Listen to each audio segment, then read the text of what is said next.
Sebagai monster, terkadang ada kejadian di mana Pokemon memiliki bentuk yang kelihatan jantan banget atau malah betina banget, sehingga akan mempersulit manakah gender yang benar-benar tepat untuk diri mereka. Meski dalam Pokédex sudah diberitahukan tentang presentasi gender mereka, namun secara penampilan terkadang banyak yang membingungkan. Itulah kenapa ada beberapa Pokemon yang mengalami evolusi berdasarkan perbedaan gender mereka, atau penampilan mereka bisa dibedakan dengan gender mereka tersebut, terutama jika Pokemon tersebut benar-benar tidak memungkinkan untuk dianggap berpenampilan jantan atau betina banget.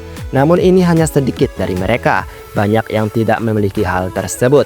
Bahkan presentasi pemilik evolusi berdasarkan gender ini sangat sedikit.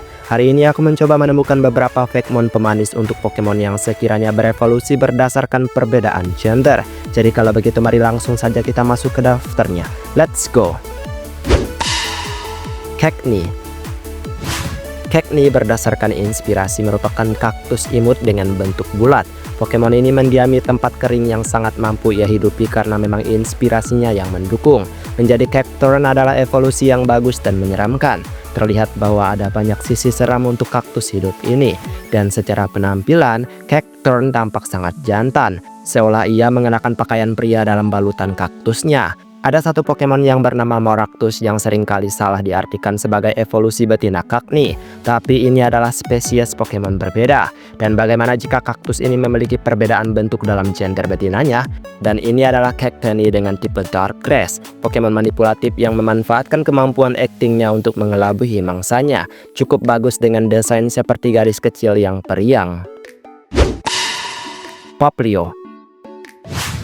Presentasi gender Pokemon starter lebih condong ke jantan daripada betina. Presentasi ini biasanya bahkan sampai 80%-an. Popplio adalah salah satu Pokemon starter dengan keanehan tersebut. Dengan bentuk yang masih hewani, masih cukup masuk akal ada perbedaan gender untuk Popplio, karena bentuknya juga tidak mengarah pada satu gender kan. Tapi mulai dari Bryony sampai Primarina, Pokemon ini mulai terlihat keanehannya. Primarina yang tampak sangat feminim merupakan Pokemon yang nyatanya hampir sepenuhnya jantan, dengan 87,5% untuk jenis kelamin jantannya.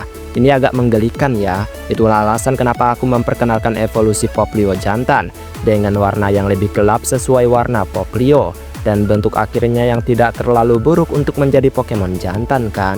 Evolusi ini bagus untuk menjelaskan perbedaan gender yang menjebak. Sprigatito.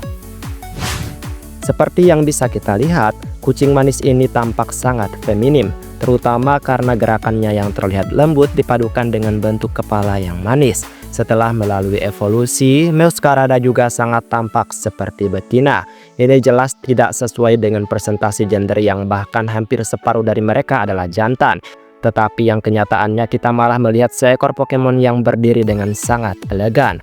Maka haruslah ada bentuk lain dari evolusi Sprigatito agar tidak menjebak. Seperti Fakemon bernama Cleomio yang bertipe Grass ini. Sungguh ini masih mendingan untuk beraura jantan kan.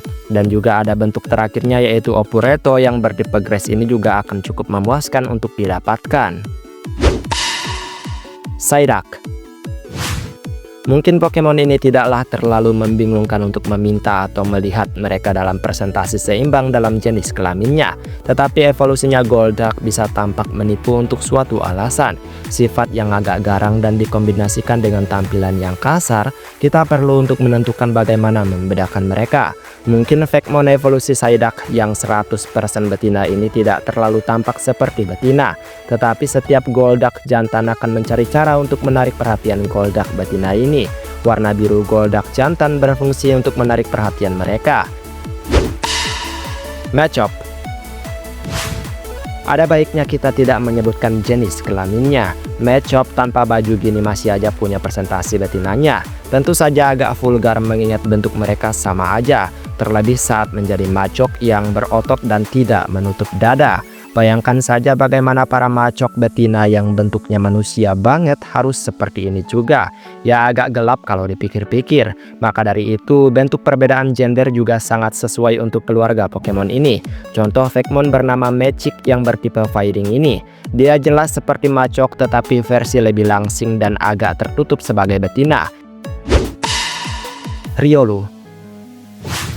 Sebagai baby Pokemon, Riolu adalah salah satu yang terkuat dari kelompok tersebut. Dari segi penampilan, Pokemon ini jelas saja jantan banget. Dengan berevolusi menjadi Lucario, penggemar pun setuju saja jika ia lebih keren dan jantan juga ya kan. Ada separuh dari jenis kelamin Lucario yang merupakan betina. 12,5% adalah jumlah jenis kelamin tersebut. Dan dengan Vekmon bernama Lucorna dengan tipe Fighting Steel ini, mungkin akan membedakan penampilan atas perbedaan gender tersebut. Dan kayaknya nggak buruk sama sekali sih kalau menurutku. Ya ada manis-manisnya gitu ya kan. Numel. Mungkin ini hanya iseng semata, karena aku juga menemukan evolusi perbedaan gender untuk Numel ini. Camerupt adalah Pokemon yang bagus. Bagus sebagai evolusi Numel yang merupakan awal pertumbuhan atas gunung meletus. Tubuhnya besar dan meluapkan lava panas di punuknya. Tapi bagaimana jika aku memperlihatkan Vekmon bernama Camelum dengan tipe Fire Ground ini? Dengan bentuk yang sangat unik karena sangat lucu dengan kaki jenjangnya dan punuknya yang mengeluarkan balon kaca yang bisa meledak dan mengeluarkan cairan panas. Quaxly. Dah lah, mungkin kalian juga bosan kalau Quaxly ini nggak beruntung dan selalu aku sebutin gitu, kayak kena roasting mulu gitu kan. Karena emang aku juga kecewa dengan bentuk akhirnya. Quaxly ini keren loh dari segi tampilan, tapi bayangkan juga jika Quaxly berevolusi ke Quaxwell dan kemudian Quaxwell akan berevolusi menjadi salah satu Vekmon ini, yaitu Commandery yang bertipe Water Fighting. Versi lebih cool dan jiwa pemimpinnya benar-benar kerasa banget. Aku suka mantel air yang ia pegang gitu, kayak cocok aja gitu jadi tahap akhir Quaxly. Salandit. Salandit secara khusus memang menggunakan gendernya untuk berevolusi. Ia akan selamanya seperti ini jika ia adalah Salandit jantan, dan tetap standar mungkin tidak akan menarik untuk dimiliki terlalu lama. Soalnya pasti pelatih ingin mengambil evolusi betinanya yaitu Salazzle yang lebih montok. Dan daripada kecewa dengan Salandit jantan, Vekmon bernama Salamandreep yang bertipe Poison Dark ini bisa jadi pilihannya. Mungkin akan cukup jahat untuk memiliki Pokemon ini gitu, tapi demi kekuatan tim, tampilan garangnya akan lebih baik untuk Salandit jantan. Gothita. Menurunkan jenis Pokemon feminim dengan tipe Psychic, Gothita adalah salah satu yang cukup aneh menurutku. Dia memiliki 25% jenis kelamin jantan di hidupnya, padahal bentuk terakhirnya Gothita sangat-sangat feminim banget. Seolah berpakaian dengan berwarna hitam dan juga hiasan pita putih membuat tampilannya tidak mencerminkan sedikit pun jenis kelamin jantannya. Jika ada kesempatan seperti kerabatnya gitu untuk membagi jenis kelaminnya, mungkin Vekmon seperti Emonsure yang bertipe Psychic Dark ini bisa jadi penyeimbangnya. Sebenarnya nggak yang bagus banget ya, tapi ya lebih rapi aja gitu sebagai evolusi jantan dari Gothita. Lagi pula dengan begini akan lebih mudah membedakan mereka. Dan itulah beberapa Pokemon yang sekiranya berevolusi berdasarkan perbedaan gender mereka. Ya terlebih biar tampilan mereka tidak menipu atau menjebak siapapun. Dan sisanya hanya sebagai hiburan. Baiklah, sampai di sini video hari ini. Dan kita ketemu lagi di pembahasan lainnya. Aku pamit dulu. Dadah!